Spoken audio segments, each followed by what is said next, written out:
Sean Spicer, the Communications Director for the Republican National Committee. Sean, you don't think that voting for revenge flies very well among the American public? Good morning, John. No, I don't. I think the American people are looking for real, bold change.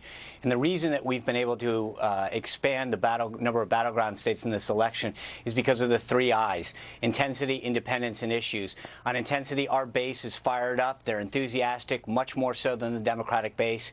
We're seeing a huge swell in our ground game in terms of the number of voter contacts. In independence, no matter what poll you look at, Governor Romney is leading from 9, 10 points all the way up to 20 points with the number of independents who are going with him. And on issues, people are looking for Mitt Romney. They're showing that he's the candidate that's talking about the big solutions to the problems we face, whether it's the economy or the debt, energy independence. So in all of those areas, we've got what it's going to take to propel us over to victory tomorrow night. Okay, but wait a minute. I'm sure you heard Ed Henry just say he's been talking with sources inside the Obama campaign, and they say they're pretty confident that it's going to be a blowout for Obama. Right. And if you look at the 2 most precious things that a campaign has going into the end, it's their time and their money. We're putting our time and our money into expanding the number of battleground states.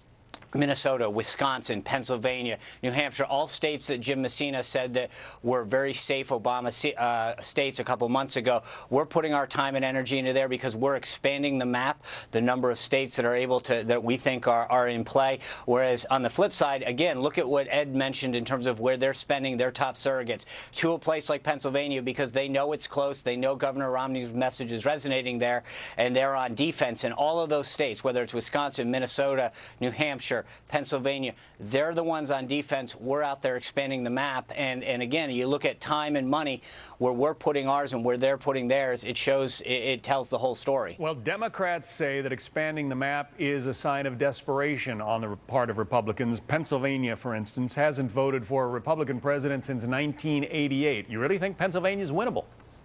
Absolutely. I not only think it's winnable, but that's like saying that the team that's surging at the end of the game is only running up or only trying to score more points because they're afraid of possibly losing. I mean, it makes no sense. We are literally expanding the map into places like Pennsylvania, Wisconsin, Minnesota. They're not. And so they are the ones a couple months ago who talked about going into places like Arizona, Missouri, Indiana. We're not playing, they're not going into places that they thought were safe. They've taken more states off the map. They're not in North Carolina because they know that that's going to be Romney country. So again, their talking points sound good, but when you look at the reality of where they're putting their candidates and their top surrogates and where they're putting their money, there's no question that they're on defense. And Governor Romney's the intensity and enthusiasm for Governor Romney and Paul Ryan is what's driving us to be able to expand into these states. Well, and it's not about 270 anymore for us, John. This is about 300, 310, 315. You think you can get that many votes? All right. Well,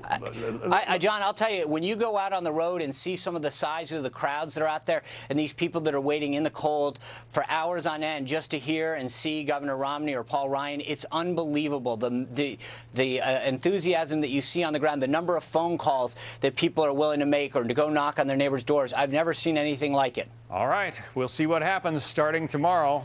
I have a feeling it's going to take a few days to get this thing ironed out, but maybe if you get I feel good about it. Maybe it'll be over. It'll be a great night for us. Thank you, guys. Sean Spicer, thanks for being such a regular guest of ours here on Happening. You bet.